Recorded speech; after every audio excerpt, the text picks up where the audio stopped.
রাজধানী জাতীয় শতাব্দী উদ্যানে শান্তি সমাবেশে জাতির উদ্দেশ্যে আমার জিজ্ঞাসা, আজকে বর্তমান এই বাংলাদেশে আমরা যা দেখছি, বলুন, হাত উঁচু করে বলুন, আমরা কি আজ খানকায় নিরাপদ? আজকে আমরা কি রাজপথে নিরাপদ? আমরা কি অফিসে নিরাপদ? আমরা কি রাস্তায় নিরাপদ? আমরা এতই নির্লজ্জ, আমাদের সমাজের কিছু মানুষ এতই নির্লজ্জ, বেহায়াপনায় নিমজ্জিত হয়েছে, যারা রাসূল পাকের শুভ আগমনের দিনে, শুভ আগমনের চাঁদে তারা এই দুনিয়ার উপরের মানুষগুলো ওই হায়নাদের কাছে যেমন নিরাপদ না, তাদের কাছে আজকে অন্ধকার কবরে যারা চিরদিনের জন্য চলে যায়, সেই লাশ পর্যন্ত ওই হায়নাদের কাছে নিরাপদ না। জাতি আজ কি দেখছে বাংলাদেশে?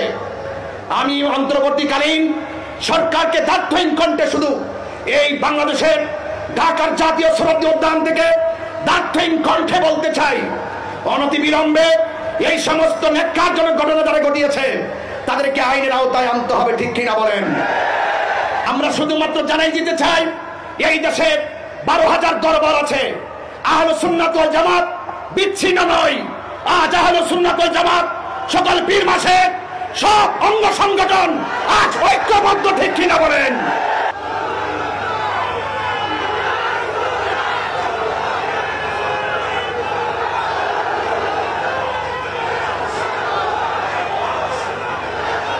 আমার সুন্নি জনতা এই দেশের ক্রাইসিস মুভমেন্টে, কোন সংকটে, কোন দুর্যোগে, এই দেশের সার্বভৌমত্ব রক্ষায়, এই দেশের ধর্মের সুরক্ষায়, সম্প্রীতি রক্ষায় যদি আমাদেরকে কখনো ডাক দেওয়া হয়, আমরা কি এভাবে, আমরা কি রাজপথে আসতে প্রস্তুত আছে?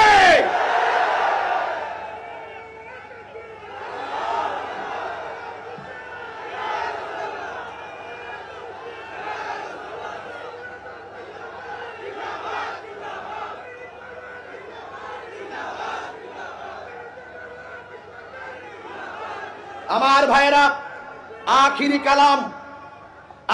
কালাম আমি সরকার প্রধানকে আন্তরিকভাবে বলে দিতে চাই, তো যারা এই মৃত লাশকে উপরে তুলে আঘাত করে আগুন দিয়ে পোড়ায়, এরা কখনো সভ্য জাতি হতে পারে না।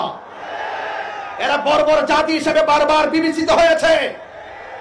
আমি মনে করি বিগত দিনে, গত 2024 5ই আগস্টের পরে আমাদের এই দেশে যেইভাবে আমাদের 90টি মাজার ভাঙচুর করা হয়েছে, ওই সময় যদি ওই ধর্মান্ধদের লাগাম টেনে দেওয়া হতো, তাহলে আজকে কবরের লাশের গায়ে আগুন ধরাতে পারতো না। কথা বলে ঠিক কিনা?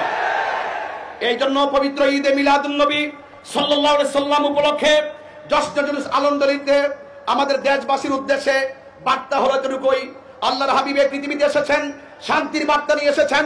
লাকাদ কানা লাকুম ফি রাসূলিল্লাহি উসওয়াতুন হাসানাহ। রাসূল পাক সাল্লাল্লাহু আলাইহি সাল্লাম আমাদের জন্য উত্তম আদর্শ, আমাদের জন্য মডেল।